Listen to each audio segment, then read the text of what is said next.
सभी को नमस्कार। मैं एक बार फिर आपके साथ डॉक्टर शिवाकांत पाठक सत्य, न्याय और धर्म की प्रयोगशाला में आपका स्वागत करता हूं। और ऐसा करते हुए मैं अपने आप को आपके साथ संबंधों को स्थापित कर पा रहा हूं। मैं संबंधों की कड़ी में इन्हीं संबंधों को समझने में, संबंधों के प्रकार के समझने के दूसरे प्रकार के नजरिए को लेके चल रहे हैं। जहां पहले प्रकार में मेरी उम्र के, मेरे से बड़े और मुझसे छोटे, इस प्रकार से डिवीजन किया गया था। आज मैं एक और नए प्रकार का जो व्यूज है, अलग प्रकार का है, जो पिछले से पूर्णतया अलग है, उसको देखने के लिए चल रहे हैं और देखते हैं कि इस चश्मे से संबंधों का प्रकार किस प्रकार से संभव है। चलते हैं, देखते हैं। और इस देखने की कड़ी में जब हम चलते हैं तो हम टाइप ऑफ रिलेशनशिप को देखते हैं। इन टाइप ऑफ रिलेशनशिप में कुछ नाम यहां दिए गए हैं, जिसमें है पेरेंट का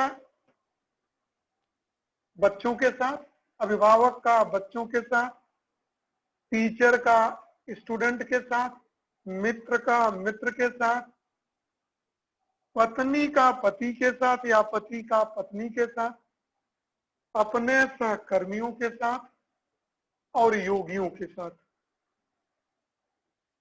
क्या संबंध होंगे, इन संबंधों के प्रकार में चर्चा करेंगे। इस संबंधों के प्रकार की जब हम चर्चा करते हैं तो हम देखते हैं कि जहां हम इन चीजों को पूर्ण रूप में देख पाते हैं, तो उस देखने की कड़ी में हम चलते हैं।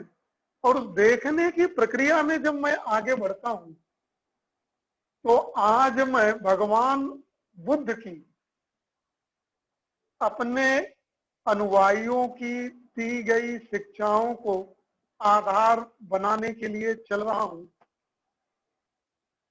जो उन्होंने समय समय पे तरह तरह के ज्ञान अपने अनुयायियों को दिया था और इसको सुरक्षित भी किया गया है। ये जो ज्ञान दिया गया है,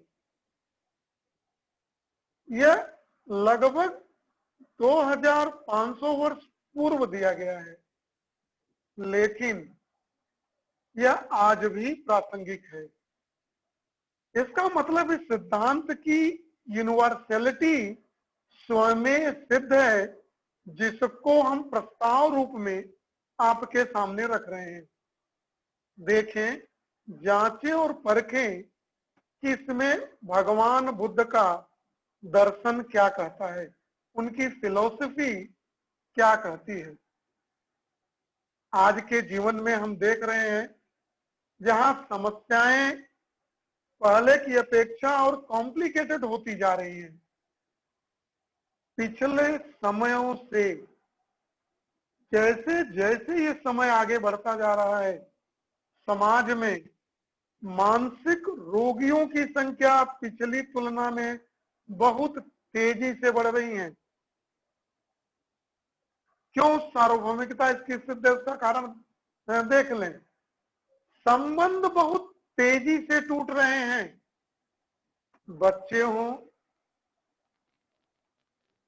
किशोरावस्था में हो, यौनावस्था में हो, मानव प्रौढ़ावस्था में हो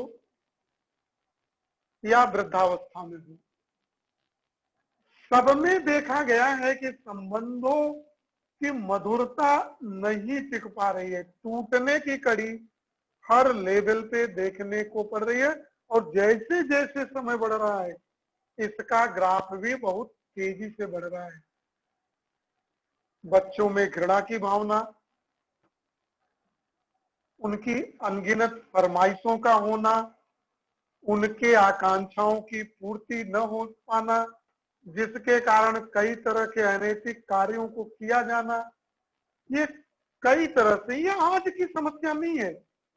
ये समस्याएं भगवान बुद्ध ने 250 वर्ष पूर्व जो है किया, और इन संबंधों को सुधार के लिए उन्होंने जो अपना दर्शन रखा उसको सिंगालवाद सुत्वा के नाम से बौद्ध धर्म में प्रसिद्ध है।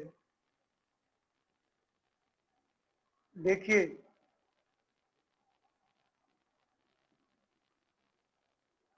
जब हम भगवान बुद्ध का नाम लेते हैं तो हम ढोंग का, मान्यताओं का और विश्वासों का पुरजोर विरोध करते हैं, क्योंकि उनके दर्शन में इनका कहीं भी स्थान नहीं है।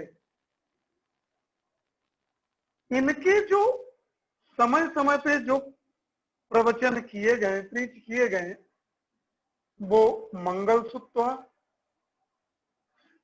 सिगालोवाद सुत्वा, व्यक्तपज्य सुत्वा, पराभव सुत्वा, तरह तरह के नामों से इनको संकलित किया गया। और ये सारे जो है हमारे जीवन से जुड़े हुए हैं। जहां मंगल सुत्वा जो है जीवन सिस्टम से संबंधित है, पराभव सुत्वा जो हमारे नैतिकता का विनाश होता है, पतन हो रहा है, वो उसको अपग्रेड करने के लिए है। इसी तरह जिस सुत्वा की चर्चा आज हम करेंगे, जिसको सिंगालोवाद सुत्वा कहते हैं, यह मूलभूत शील, धनोपार्जन, उसके संरक्षण, सामाजिक संबंधों के प्रति जो उत्तरदायित्व है, उसके प्रति हमको सजग करता है। तो हम मानवीय संबंधों का जो दूसरा व्यूज आपको लेके उपस्थित हैं, वह सिगालोवाद सुत्ता के नाम से प्रसिद्ध है। इस सिगालोवाद सुत्वा को जब हम देखने चलते हैं तो मैं आपको दिखा रहा हूं, जिन चीज को आप देखना चाहते हैं यहाँ, उसको देखते हैं। इसको हमने जो उनसे लिया हुआ है, उन्होंने पूरे इन संबंधों को 6 पार्टों में डिवाइड किया हुआ है। देखते हैं वो 6 पार्ट हमारे सामने आ जाए। ये 6 पार्ट जो आपको दिखाई दे रहा है, इनकी चीजों को देख लें। हम थोड़ा सा स्लाइड सही रूप से आपके सम्मुख आ जाए। इस स्लाइड को उन्होंने 4 दिशाओं से, जो 6 तरह के संबंध और संबंधों की पहचान, उनकी प्रतिपूर्ति के लिए जो उन्होंने फिलॉसफी दी, उन्होंने कहा इस संबंधों को सही रूप से समझने, धन का सही संचय कैसे किया जाए और उसका उपभोग कैसे किया जाए, इसके लिए 6 दिशाओं के नाम से उन्होंने ज्ञान दिया।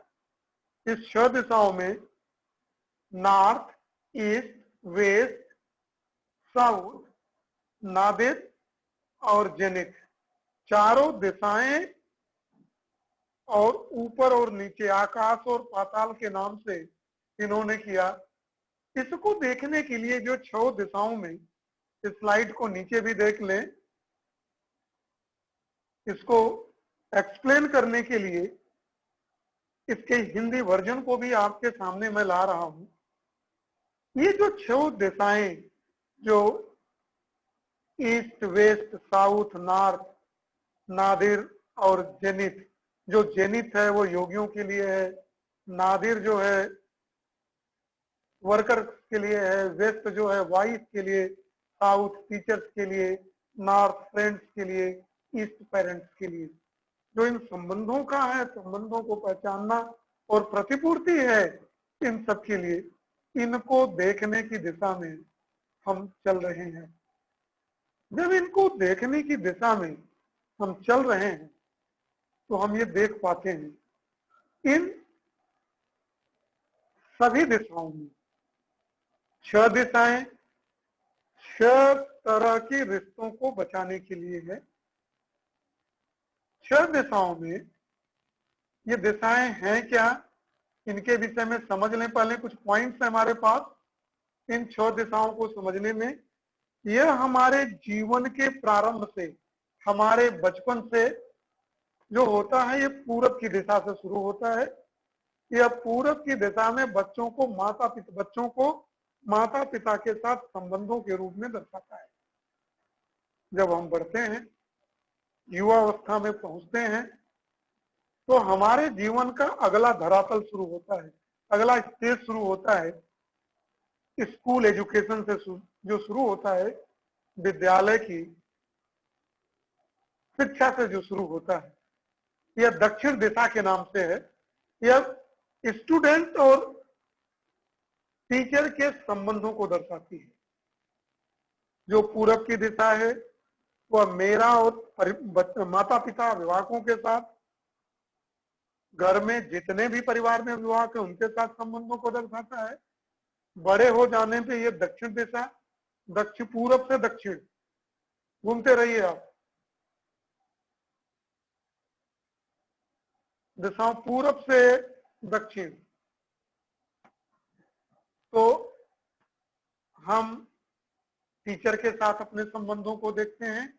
फिर जब इससे भी किशोरावस्था से युवावस्था में से वयस्क में जब हम पहुंचते हैं, मेरा जो ट्रांसफॉर्मेशन होता है, तो मेरी दिशा बदल जाती है। और दक्षिण दिशा से हम पश्चिम दिशा में परिवार के साथ, पति पत्नी के साथ संबंधों को सही रूप से दर्शाने के लिए प्रतीत करती है। फिर इसके बाद आगे बढ़ के पति पत्नी के साथ परिवार में जीते हुए हम परिवार में दूसरे के साथ और सामाजिक जीवन में जब हम आते हैं, तो ये उत्तरोत्तर वृद्धि के लिए उत्तर की दिशा में, नॉर्थ की दिशा में आगे उत्तरोत्तर बढ़ने के लिए दर्शाता है। जीवन को चलाने के लिए कमाऊ होने पर हमारा व्यापार और अन्य कार्य होते हैं। नीचे की दिशा, तब हम नीचे पाताल जिसको कहते हैं, कमाना, हमारा एम्प्लॉयर जो है और एम्प्लॉई जो है उनके साथ हमारा संबंध कैसा हो, दरअसल बहुत कूल रिलेशन होना चाहिए। इस फिलॉसफी का जो मतलब है कूल रिलेशन होना चाहिए, उसके विषय में दर्शाता है। और जो सबसे लास्ट दिशा है आकाश की, आकाश मतलब ऊंचाइयां, उच्च आदर्श को ढूंढते हैं। हम जीवन में जब मैच्योरिटी में पहुंचते हैं, तो आध्यात्मिक गुरुओं से हमें दीक्षा, उनसे समझना, सीखना और ज्ञान की प्राप्ति के लिए होता है। भगवान बुद्ध ने ये जो फिलॉसफी दी गई है सिगालोवाद, यह आया किस लिए, थोड़ा सा इस पे भी, जिन चीजों को समझते हैं या समझने सीखने की दिशा में चल रहे हैं, तो उसके इतिहास को जानना, समझना, सुनना बहुत जरूरी है। जब तक हम उसको समझेंगे, जानेंगे, सीखेंगे नहीं, उस सिद्धांत को सही रूप में हम समझ नहीं पाएंगे। तो जब हम इस फिलॉसफी को समझते हैं, तो ये जो है सेगाल नाम का एक हठीला युवक, जिनको दीक्षा दिया था उन्होंने, और वो बहुत भौतिकवादी था। सुविधाओं, शरीर को, अपने को शरीर मान के जीता था और सुविधाओं को में ही सुख की तलाश करता था। तो भगवान बुद्ध की भेंट उससे होती है, जो 6 दिशाओं को झुककर नमस्कार कर रहा था। बुद्ध के पूछने पे कहा ऐसा क्यों कर रहे हो, तो उन्होंने कहा मैं ऐसा सब करता हूं, क्यों करता हूं कि मेरे पिताजी इसको करने के लिए कहते हैं। इसका इस पे कोई ट्रस्ट नहीं है, विश्वास नहीं है, क्योंकि पिता ने कहा, उनकी अंतिम इच्छा थी, उनकी अंतिम इच्छा की प्रतिपूर्ति के संबंध में मैं इन चीजों को मैं करता हूं, इनको मानता हूं। और न ही इनमें मेरा विश्वास है, न इसका मतलब क्या है, इसको भी मैं नहीं समझता हूं। तब भगवान बुद्ध ने सिगाल नामक युवक को जो दीक्षा दिया, वही जिस फिलॉसफी की चर्चा, संबंधों के नए व्यूज की चर्चा मैं कर रहा हूं, तो वही सिगालोवाद सुतवा के नाम से प्रसिद्ध हुआ। इनमें 6 दिशाओं को हम लेके चल रहे हैं।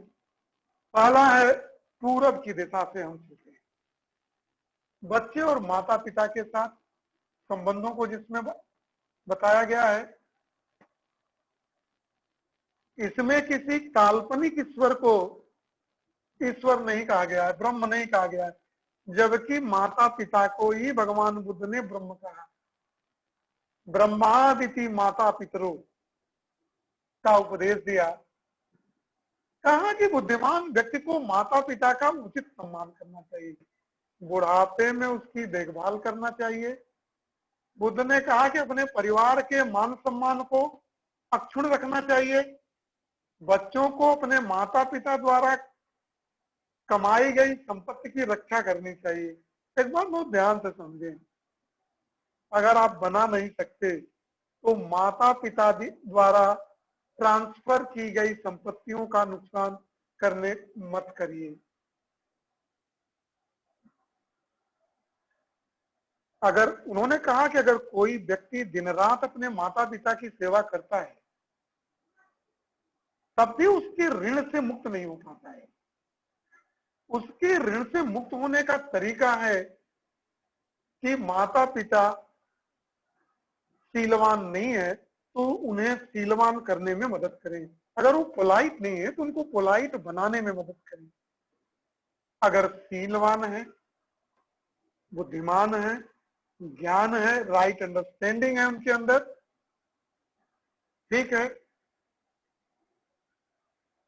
अगर वो उनका सम्मान नहीं है तो उनका वह कार्य करें, सहायता करें, समाज में उन्हें उचित सम्मान मिले। काम से, अपने तरीकों से परिवार को संगठित रखें, उत्तरदायित्व में योगदान बने। माता पिता के साथ जो भी उनका व्यवसाय है, उस व्यवसाय में नैतिकता के साथ सहयोग करें। काम को और काम के और किसी तौर तरीकों से परिवार को संगठित रखें, ज्ञान के रास्ते से उत्तरदायित्व के योग्य बने। माता पिता का विश्वास हासिल होगा। दिवंगत माँ बाप या संबंधियों को यादगार में दान देकर उन्हें हमेशा याद रखें। यह तो बच्चों का माँ बाप के साथ व्यवहार। अब माँ बाप का बच्चों के साथ व्यवहार कैसे होना चाहिए, सिगाल को बताते हुए भगवान बुद्ध ने कहा कि माता पिता की भी जिम्मेदारी है कि अपने बच्चों, उनके बच्चे जो बुरे कार्य कर रहे हैं और जो कार्य सामाजिक रूप से सही नहीं है, जो सार्वभौमिकता के सिद्धांत पे आधारित नहीं है, जो दूसरे को संबंधों को तोड़ने के लिए है, उस कामों से बचा के उसको शिक्षा संस्कार दें, अच्छे कार्यों में उनको लगाएं, उनका मनोबल बढ़ाएं, उनका उत्साह बढ़ाएं, उन्हें अच्छे काम और सही आय होने वाले धंधे में लगाएं। विवाह के योग्य हो जाने पे उनके लिए सही रिश्ते की तलाश करें और सही समय आने पे अपनी संपत्ति को उनको ट्रांसफर करें। यह जो है पूर्व दिशा में था। दक्षिण दिशा में के ज्ञान की पूर्व दिशा के बाद भगवान बुद्ध ने उस हठीले युवक सिगाल को विद्यार्थी और संबंधों और अध्यापक के बीच के संबंधों को भी समझाया। कहा कि शिष्य को अपने गुरु का सम्मान करना चाहिए, उसकी आज्ञा का पालन करना चाहिए और उनकी जो भी गुरु की आवश्यकता है, उस गुरु की आवश्यकताओं को पूरा करना चाहिए। यह तो एक विद्यार्थी का धर्म है। शिक्षक का टीचर का क्या धर्म है? अपने शिष्य को सही और समुचित शिक्षा देनी चाहिए। वो क्या आज रहा है? ट्यूशन, कोचिंग, भ्रम, बेवकूफ बनाना, दोस्ती करना, पढ़ाना न, इन सबसे बाहर टीचर को निकलना है। शिक्षक को अपने शिष्य को सही और समुचित शिक्षा देनी चाहिए। उसे उचित रूप में सार्वभौमिक सत्य का ज्ञान देना चाहिए। अच्छे लोगों के साथ संगत में रहे, इसके लिए प्रेरित करना चाहिए। शिक्षा समाप्त होने के बाद अर्थोपार्जन वो कैसे कर सके, इसके विषय में उचित मार्गदर्शन जरूर करना चाहिए। यह विद्यार्थी और अध्यापक के बीच जो है संबंधों में जीने का एक नया आयाम है। भगवान बुद्ध ने जो तीसरे संबंध की चर्चा किया वो पश्चिम दिशा का नाम लिया। पश्चिम की सुरक्षा के लिए जो उन्होंने संबंधों को मजबूत बनाने के लिए कहा कि पश्चिम का दिशा पति और पत्नी के साथ सही संबंधों में जीने के लिए है। ये क्या है? पति को, पहले हम देखते हैं कि पति को अपने पत्नी के साथ कैसा व्यवहार करना चाहिए। पति और पत्नी के प्यार को भगवान बुद्ध ने पवित्र प्यार की संज्ञा दी है। उसे सादर ब्रह्मचर्य, ब्रह्मचर्य का सही अर्थ समझिए, जो आज के समाज में समझा जाता है वह ब्रह्मचर्य नहीं है। ब्रह्मचर्य पवित्र गृहस्थ जीवन को कहा। उन्होंने कहा कि पति और पत्नी एक दूसरे के साथ विश्वास पात्र रहें, एक दूसरे का सम्मान करें, एक दूसरे के प्रति समर्पित रहें, एक दूसरे के प्रति उत्तरदायित्वों का पालन करें। उन्होंने कहा कि husband and wife are complementary to each other, एक दूसरे के पूरक होते हैं। पति का कर्तव्य है कि वो अपनी पत्नी के मान सम्मान की रक्षा करे, कभी भी अपमान न होने दे, कभी भी उसको ऐसी शिक्षा दे कि कभी अनैतिकता के रास्ते पे वो न जाए। अपनी आय के हिसाब से पत्नी को संतुष्ट करने का प्रयास रखे और समय समय पे अपनी पत्नी को कुछ ना कुछ गिफ्ट उपहार देता रहे। यह जो है पति का धर्म पत्नी के प्रति है, जबकि हम पत्नी का क्या कर्तव्य है पति के प्रति उसको देखने के लिए कर रहे हैं। पत्नी का यह कर्तव्य है कि वह घर के कामकाज को ठीक से संचालित करे, घर के काम को करने पे कहीं भी आलस्य न करे। यह न कहे कि सास काम कर ले, ननद काम कर ले। सर्वप्रथम आगे रहे,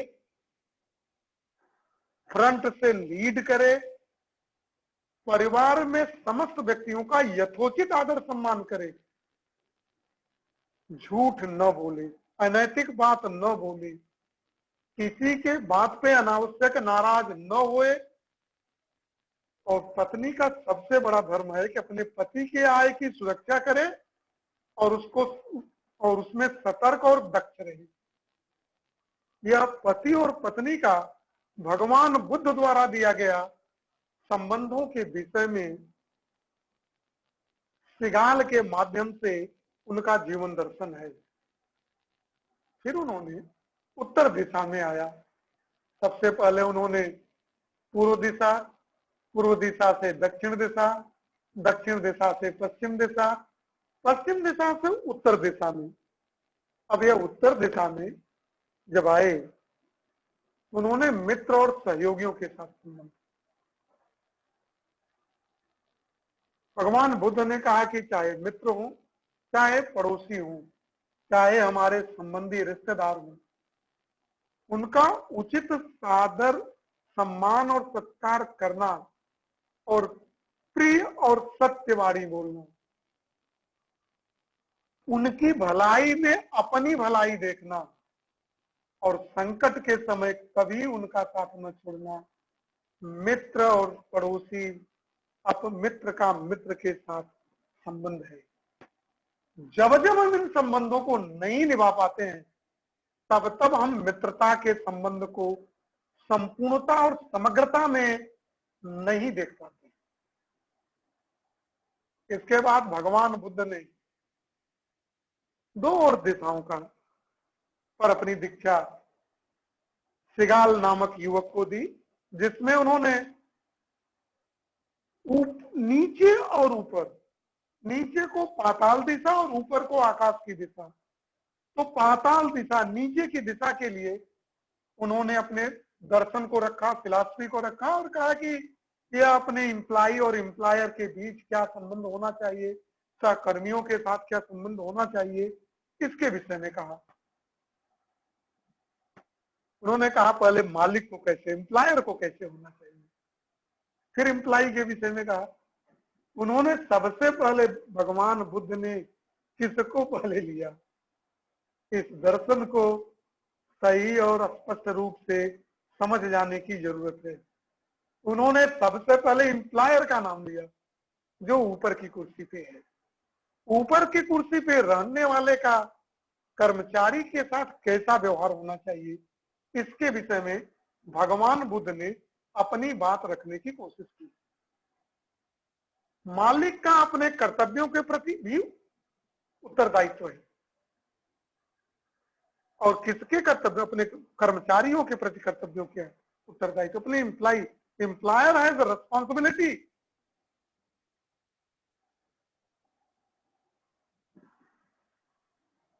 रिस्पॉन्सिबिलिटी टूवर्ड हिज एम्प्लॉइज।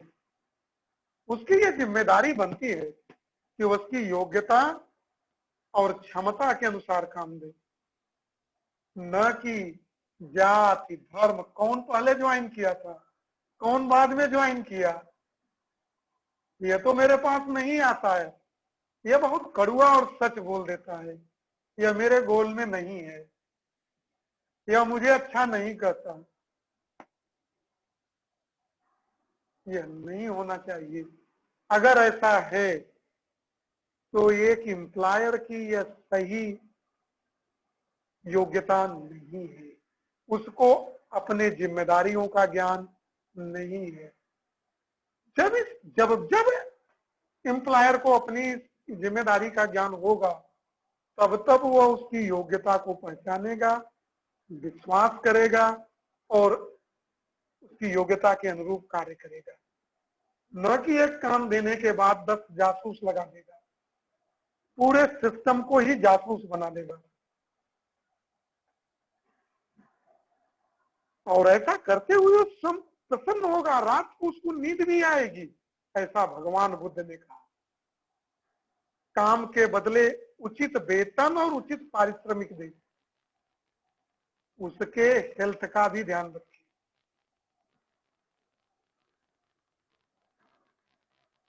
और समय समय पे उसका पुरस्कृत भी करता रहे, रिवार्ड। उन्होंने पनिशमेंट की बात नहीं की, रिवार्ड का स्थान है, पनिशमेंट का स्थान नहीं है किसी भी फिलॉसफी में।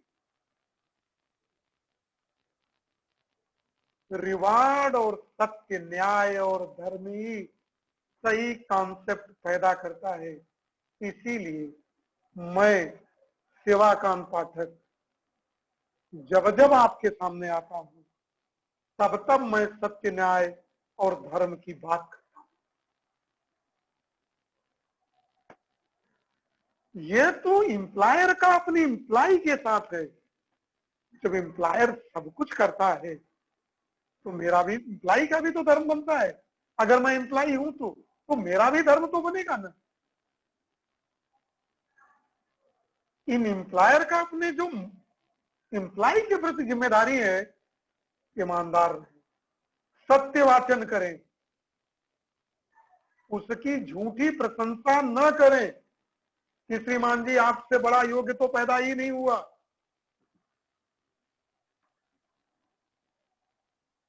काम की चर्चा करें, इसी को आधार न बनाए, काम करें। जो आज सिस्टम है, काम करें मत करिए, एकदम मत करिए, लेकिन काम की चर्चा जरूर करिए। इस संस्कृति को से एक एम्प्लाई को निकलना पड़ेगा।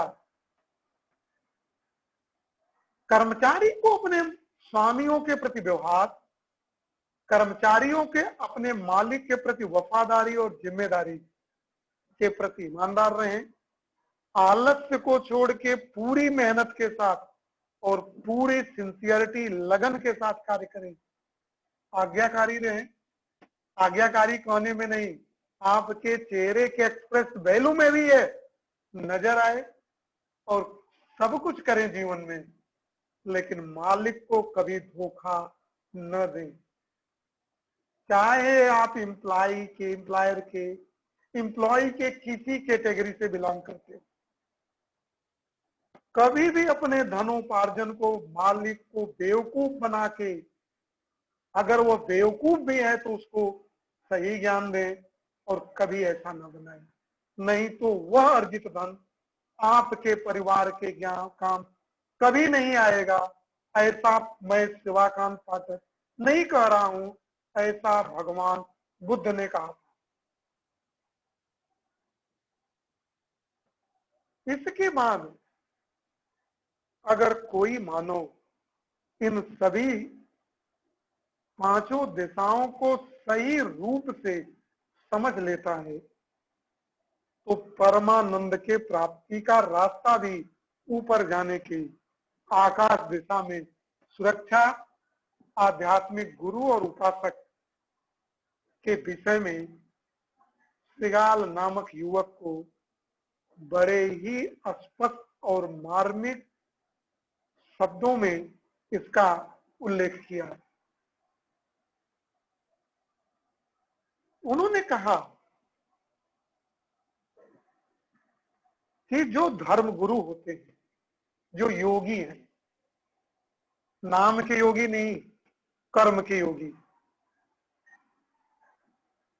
उनका यह मोरल रिस्पॉन्सिबिलिटी है, प्राथमिक उत्तरदायित्व है, फंडामेंटल रिस्पॉन्सिबिलिटी है कि वह लोगों को धर्म का मार्ग सिखाएं, नैतिकता को सिखाएं, सत्य, न्याय और धर्म की स्पष्टता को उनके सामने प्रस्तुत करें और न प्रस्तुत ही नहीं, उसका आचरण भी करें।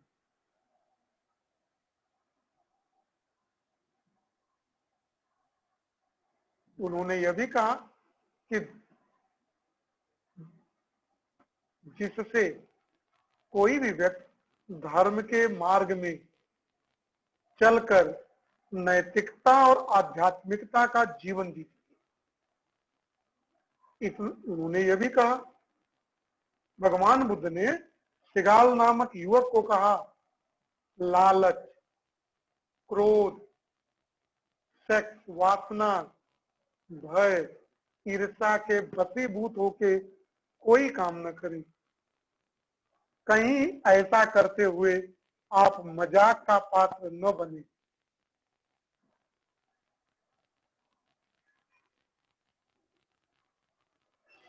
उन्होंने सद्गुणी व्यक्ति को 4 कर्म क्लेशों से विरत रखते हैं। यह 4 कर्म क्लेश क्या हैं? प्राणी मात्र को, किसी भी जीव को, चाहे वो मानव हो या कोई जीव हो, उसको कष्ट देने और हत्या करने से दूर रहना चाहिए। योगी बनने के लिए, योगी अगर कहलाना चाहते हैं तो किसी भी एनिमल ऑर्डर को और ह्यूमन ऑर्डर को कष्ट, किसी तरह का शारीरिक और मानसिक कष्ट देना या उनकी हत्या करना, इससे दूर रहिए। किसी का सेक्सुअल हैरेसमेंट मत करिए। जो दिया नहीं गया उसे लेने से विरत रहिए। किसी का छीनिए नहीं, चोरी डकैती नहीं करिए, झूठ मत बोलिए। 100 बार झूठ बोल के उसको सच बोलने वाली फिलॉसफी से दूर रहिए। सत्य को समझिए। आप ये मत सोचिए कि मैं जो कह रहा हूं वो सत्य है। सत्य की स्पष्टता को समझने का प्रयास करिए और उसमें जीने का प्रयास करिए। न समझ में आए तो पूछ लीजिए। अपने को विशेष की श्रेणी में मत रखिए। ये बात मैं नहीं कह रहा हूं, मैं अपनी तरफ से कुछ भी नहीं जोड़ रहा हूं, यह भगवान बुद्ध ने कहा था।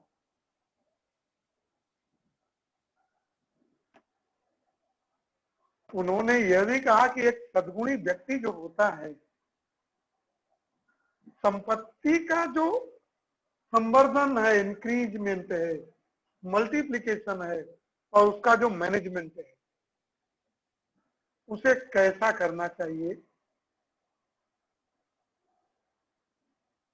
उन्होंने कहा इसको करने के लिए divide your money in 4 part. एक एक्सप्लेनेशन दिया, कहा उसमें से एक पार्ट को एक्सपेंड करें, एक भाग व्यय करना चाहिए तथा मेहनत के फलों का उपभोग करना चाहिए। जो भी जो सुविधाएं, जो खाना पीना लाना है, 1/4 उसके लिए करिए। चलिए करते हैं, सब लोग करते हैं। दूसरा 25% क्या करिए, जरूरतमंद लोगों को और अल्पभागियों के लिए खर्च करिए। क्या वो सारा पैसा अपने परिवार में सुरक्षा और सुविधाओं के संकलित करने में ही लगा दिए हैं? ऐसा करते हुए परिवार में 1000 विरोध के भाव और रात में न नींद आने वाले परिस्थितियों में के शिकार हो गए, के रोगी हो गए हैं। ऐसा नहीं होना चाहिए। दूसरा जो 25% है वह जरूरतमंद लोगों और जिनका कम वेतन है उनके लिए देना चाहिए। बहुत लोग हैं जिनको अपनी जरूरतों से, सुविधाओं से, ये लॉकडाउन का पीरियड भी है, या आज भगवान बुद्ध के उपदेश आज कितने प्रासंगिक हैं इस लॉकडाउन पीरियड में। कई लोगों की सैलरी पे इफेक्ट पड़ा हुआ है और हम चोरियों में व्यस्त हैं, झूठ में व्यस्त हैं, धोखा देने में व्यस्त हैं, बेवकूफ बनाने में व्यस्त हैं। हम अपने को बुद्धिमान और दूसरे को बेवकूफ समझने में लगे हुए हैं। क्या कर रहे हैं? कहा इससे दूर निकले। उन्होंने कहा अपने, जब ये तो 50% की बात होगी, कहा कि अगला भाग अपना व्यापार बढ़ाने और चलाने और बढ़ाने में खर्च करिए। जिस व्यापार को करते हैं, जो कमाया है 1/4 उसमें लगा दीजिए। 1/4 अपनी सुविधाओं के लिए, 1/4 जरूरतमंदों के लिए, 1/4 अपने बिजनेस में और 1/4 अपनी सेविंग रखिए। कब काम आए?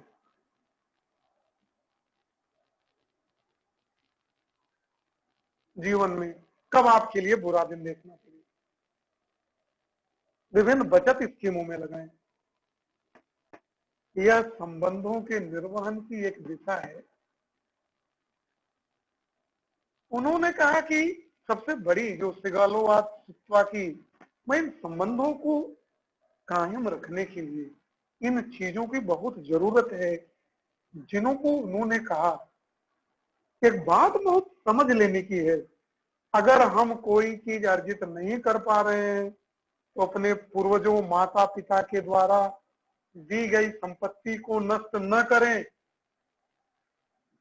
और संपत्ति के विनाश के 6 कारण उन्होंने बताए और कहा कि इन 6 कारणों से, इन 6 रीजन से हमको दूर रहना चाहिए।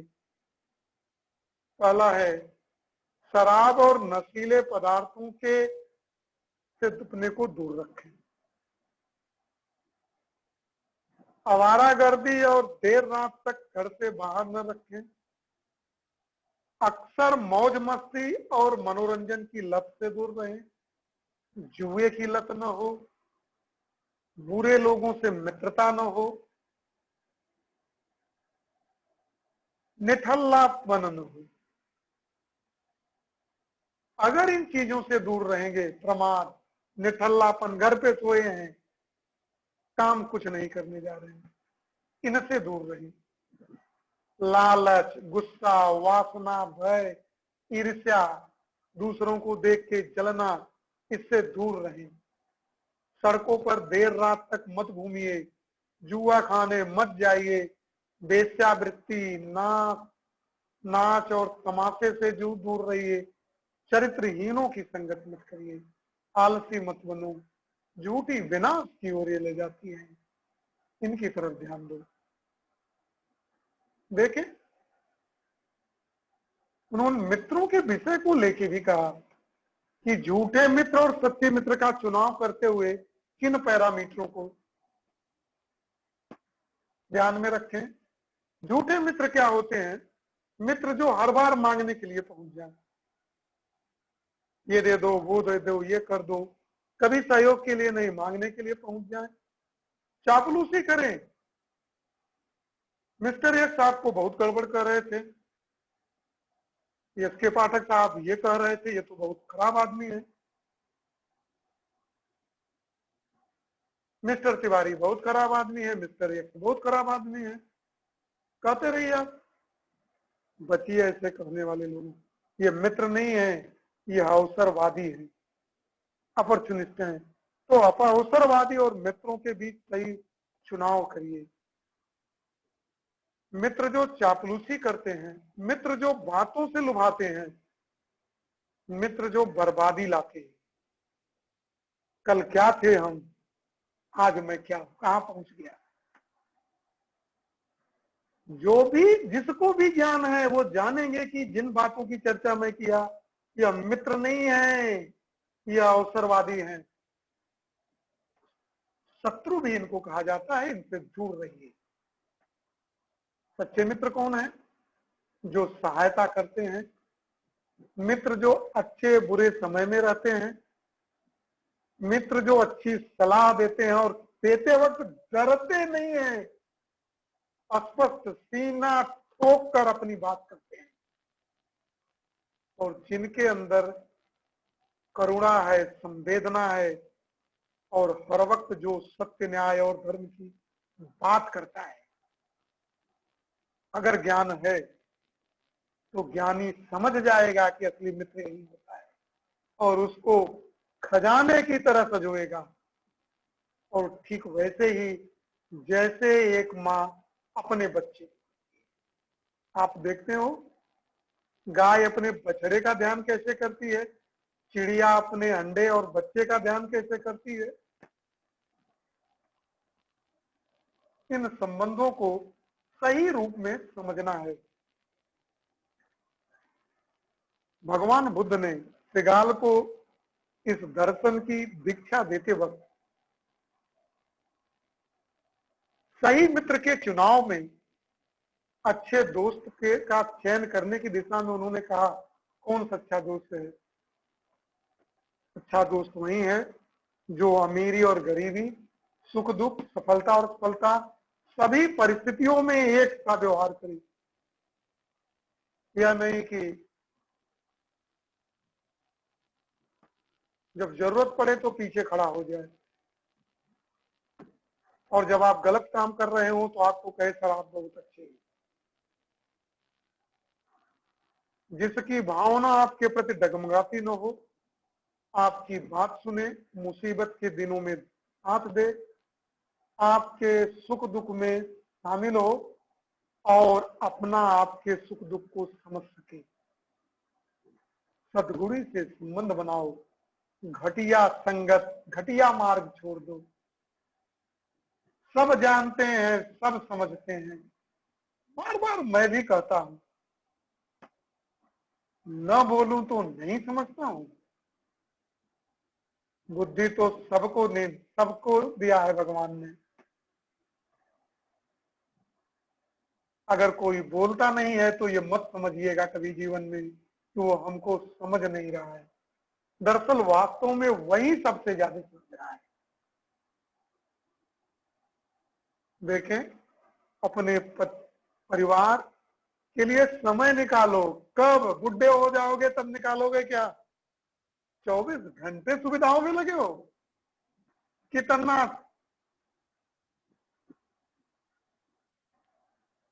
अगर जिनको हम ये ट्रांसफर करेंगे वह योग्य नहीं है और उसका योग्य होना न होना आप पर निर्भर भी नहीं है।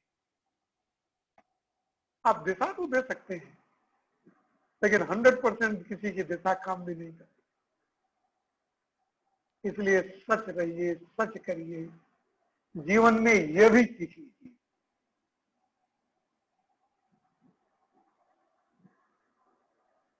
देखिए, भगवान बुद्ध की दीक्षाएं इस ब्रह्मांड के बनने से शुरू होने से सत्य है और जब तक ये ब्रह्मांड रहेगा तब तक ये सत्य रहेगा। संबंधों को समझने का यह भी एक दर्शन है, फिलॉसफी है, जिसको लेके आपके सम्मुख में आया हुआ।